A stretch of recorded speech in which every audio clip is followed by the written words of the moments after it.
15টা সুন্নত মুখস্থ রাখতে হবে। 1 নাম্বার সুন্নত, ফজরের সালাত জামাতে পড়তে হবে। 2 নামাজ মুনাফিকদের কাছে সবচেয়ে কঠিন, একটা হচ্ছে ফজরের নামাজ আর একটা এশার নামাজ। 2 নাম্বার সুন্নাহ হচ্ছে আসওয়াক, মেসওয়াক করা। মাতফারাতুন লিল ফাম মারদাতুন লিররাব, মেসওয়াক করলে দাঁত পরিষ্কার থাকে, আল্লাহ খুশি হয়ে যায়। বিষ্ণু বলেছেন, যদি আমার উম্মতের জন্য কষ্ট না হতো প্রত্যেক নামাজের আগে মেসওয়াক করা আমি ফরজ করে দিতাম। সুবহানাল্লাহ। মেসওয়াক ছিল বিশ্বনবীর জীবনের শেষ আমল।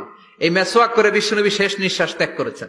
বিষ্ণু বলতেন, নি'মা সিওয়াকিয়া যাইতুন ফাইন্নাহু সিওয়াকি ওয়া সিওয়াকুল আমবিয়া মিন ক্বাবলি। জাইতুনের ডালের মেসওয়াক কতই না ভালো, কারণ এটা দিয়ে আমিও মেসওয়াক করি, আমার আগে সব নবীরাই জাইতুনের ডাল দিয়ে মেসওয়াক করেছে। সুবহানাল্লাহ। 3 নাম্বার হচ্ছে দুহুন, তেল মালিশ করবেন। বিশ্বনবী জাইতুনের তেল চুলে আর গায়ে দিতেন। বিশ্বনবী বলতেন, ওয়াদাহিনু ফাইন্না ফিত তাদহিনি বারাকাত, তেল খাও, তেল দাও, তেল মালিশ করো, তেলের ভেতরে আল্লাহ বরকত ঢুকাইয়া দিছে। 4 নম্বরে আত্তিব, জুমার দিনে সুগন্ধি লাগিয়ে যাওয়া সুন্নাত। বিশ্বনবী বলতেন, এই দুনিয়ার 3টা জিনিস আমার কাছে সব